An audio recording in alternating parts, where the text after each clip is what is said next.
Sige ko lang mo. Hey guys, ito ang magandang gagawin natin. Yung bang dapat natin gampanan ang ating tungkulin. Ayan, ganun mo. Yan. Star ka? Ikaw?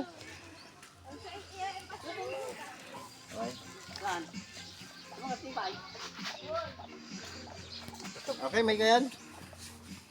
So, magandang hapon sa bawat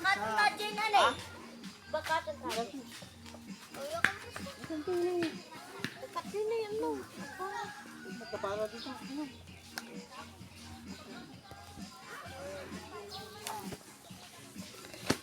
So, magandang hapon sa inyong lahat.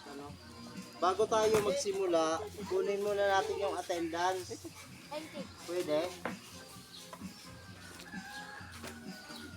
Sulat muna tayo ng attendance natin. May attendance tayo. Kunin ko lang yung yun.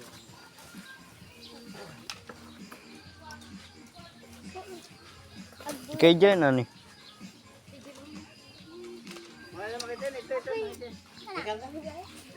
Para mahagip ka tayo, i-report ko kasi yan.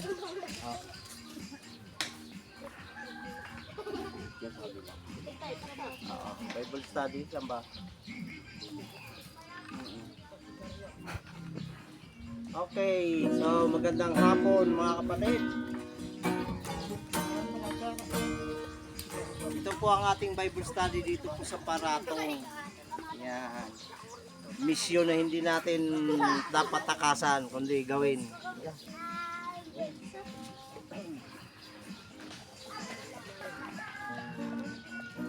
Alam niyo na katang yan?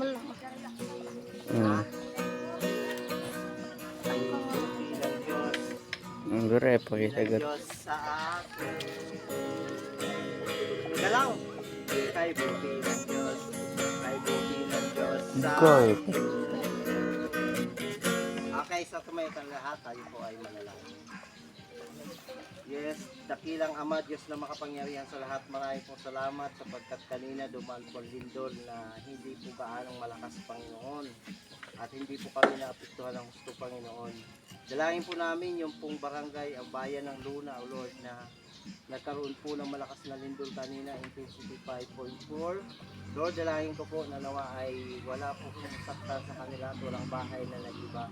Sa oras na ito, Ama, ito pong Bible study namin, dalangin ko po, Panginoon, yung mga ma-attend dito, na nawa maalala nila ang gawain sa hapong ito, Panginoon. Nagkakatiwala po namin ito sa iyo, sa pangalan ni Jesus. Amen. Okay, awitin po natin yung Bible nila Diyos. Tayo na tayo. Sige, nakawak yan. Sige. Kay buti ng Diyos. Kay buti ng Diyos sa akin. Kay buti ng Diyos. Kay buti ng Diyos sa iyo. Kay buti ng Diyos. Kay buti ng Diyos sa kanila. Kay buti ng Diyos. Kay buti ng Diyos sa lahat. Palakpak ang kamay. Palakpak ang kamay. Gaway ang ating gaway. Sabayan mo ang ilan. At sumayaw-sayaw. Bahayag mo kapatid. Sa kay buti ng Diyos. Kay buti ng Diyos sa lahat. Minsan pa kay buti ng Diyos. Kay buti ng Diyos. Kay buti ng Diyos sa akin. Kay buti ng Diyos. Kay buti ng Diyos sa inyo. Sa iyo. So, tawakin. Kay buti ng Diyos. Kay buti ng Diyos sa kanya. Yes, Lord. Hallelujah. Kay buti ng Diyos. Kay buti ng Diyos sa lahat. Kaman, balak mo na kamay. Ipalakpak ang kamay. At ating gaway. Sabayan mo ang ilan. At sumayaw-sayaw.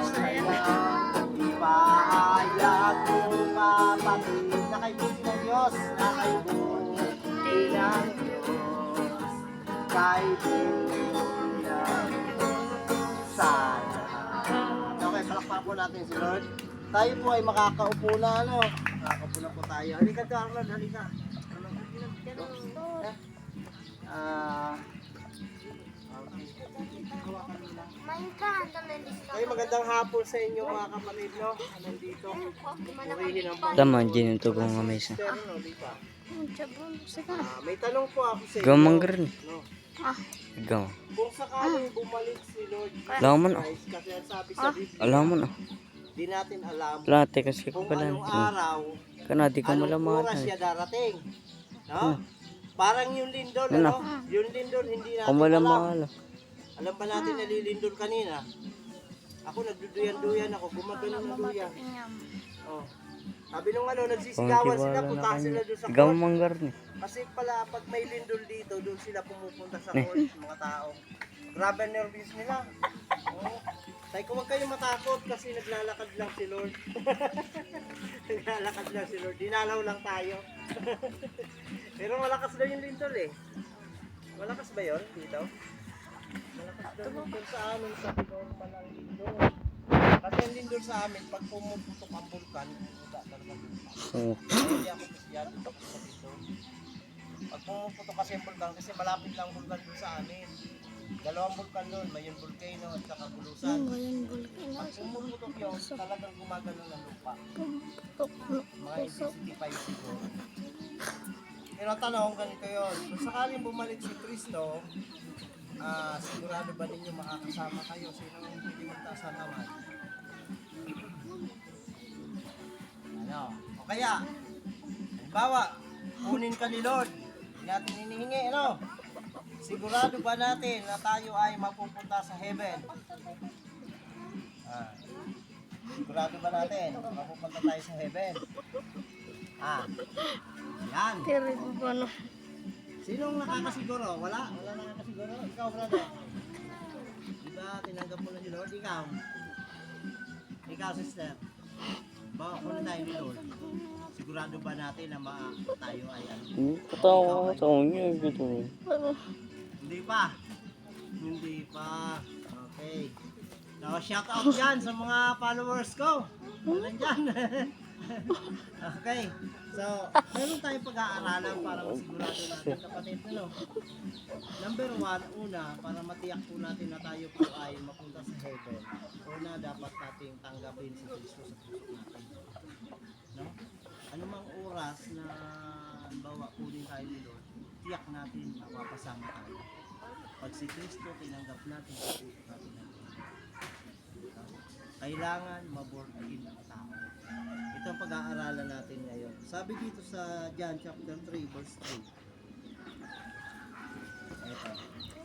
Sabi dito, may isang Parisiyo na nagngangalang Nicodemo na pinuno ng mga Hudyo. Isang gabi, pumunta siya kay Jesus at sabi niya, Rabbi, nalalaman po namin kayo'y mula sa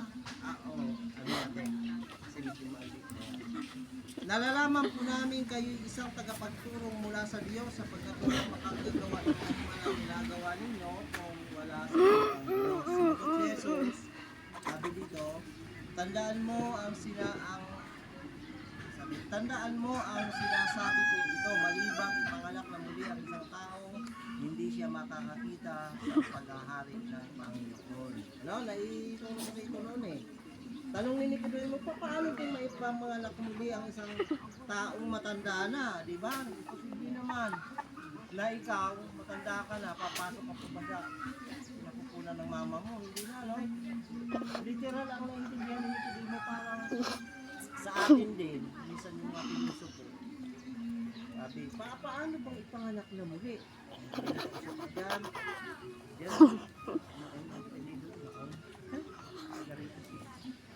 Kasi imposible yan yung mga ipanganak muli ang tao. Kasi sa katulad kong matanda na, paano po bakit isisilang muli? Yan yung explain ko lang yan kung paano. Sige Brad, pakiano mo lang, pakios mo lang.